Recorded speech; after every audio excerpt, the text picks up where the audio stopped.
నా తోడు చెప్తున్నా అసలు అంగట్లకు పోయిన కూరగాయలు తెచ్చుకుందామని. వామ్మో రేట్లు చూస్తే నాకు గుండెపోటు వచ్చినంత పని అయింది కాదు.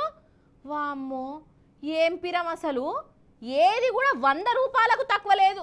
టమాటాలు, బీరకాయలు, బెండకాయలు, దేని రేట్ అడిగినా పానం అయితే గజ్జు గజ్జు అంటనే ఉన్నది వల్ల నాకు.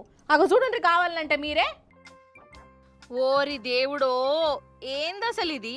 అసలు ఈ కూరగాయల రేట్లు చికెన్ మటన్ రేట్లతోని పోటీ పడుతున్నాయి కదా. పీటీ ఉష ఉరికినట్టే రేట్లు కూడా ఉరుకుతూనే ఉన్నాయి, మస్తు పిరమైనయి. అంతెందుకొల్లా ఇగో ఇంట్లో ఏ కూరగాయలు ఉన్నా లేకున్నా టమాటానైతే పెట్టుకుంటారు. కానీ ఇప్పుడు ఆ టమాటాలు కొందామంటే వణుకు వణుకు ఉడతాంది. 100 రూపాయలు ఎన్నడో దాటిపోయిందట. ఇక మొన్నటి దాకా 20 రూపాయలు, 30 రూపాయలు, 40 రూపాయలు ఉన్న టమాటా ఇగో ఇప్పుడు 100 రూపాయలకు కూడా మంచి ఇస్తలేరు. టమాటా అనే కాదల్లా బీరకాయ, ఆనిక్కాయ, గోర్చిక్కుడుకాయ, వంకాయ, బెండకాయ ఇగో ఇట్లా ఏ కూరగాయలు తీసుకో 80, 100, 120, 140 ఇగో గిట్లనే అంటాన్రు. అవి పైసలా లేకుంటే ఇంకేమన్నానా? ఉల్లిగడ్డల రేట్లు కూడా రోజు రోజుకు పిరమైతేనే ఉన్నది. ఇక ఓటలోళ్ళు మాయిల్నే ఉల్లిగడ్డలు వేసుడే బంద్ చేసిరట.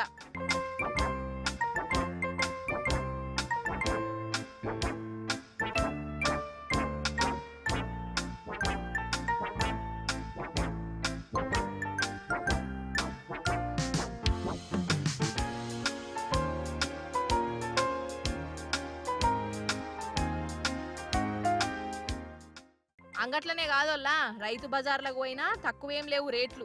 మరి ఇట్లా పెరుగుకుంటా పోతే ఏం కొంటాము, ఏం తింటాము? రోజు కూరగాయలు కొనేందుకే 150 రూపాయలు పోతే పోరగాన్ల చదివేంది? సర్ది, దగ్గు, జ్వరం, నొప్పొస్తే అవిటి సంగతి ఏంది? సర్కారేమో సప్పుడు ఎత్తలేదాయే. ఇక ఈ నడుమ పెద్ద వానలు పడే కదా, పంట లుక్సాన్ బాగా అయింది. కూరగాయలు ఎక్కువ వెళ్ళలేదు, డిమాండ్ ఎక్కువ ఉండే, దిగుబడి తక్కువ అయిపోయే. అందుకే గిట్లనట.